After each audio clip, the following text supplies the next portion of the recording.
Another terrible meeting. Total time waster. Sounds bad. Who was in charge?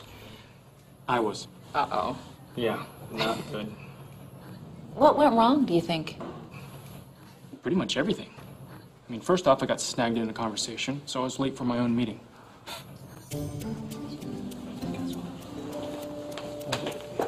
Are you gonna go? Really?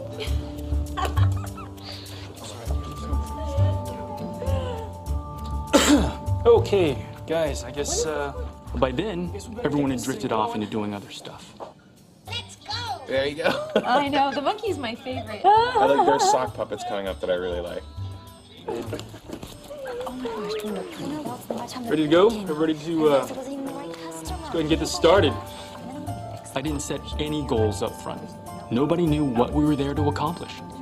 Ellen. Yeah. I'm so sorry. Do you have the results from the trade show? The sales report? Yeah.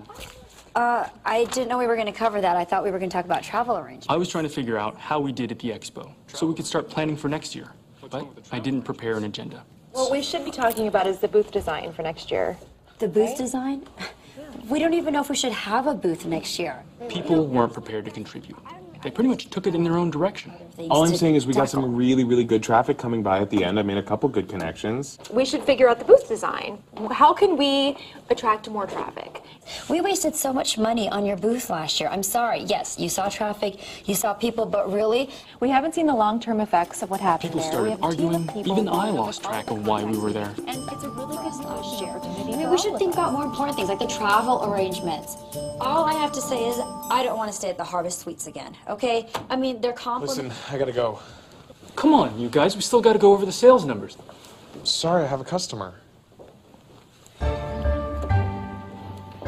right, well, can we get back to attendance?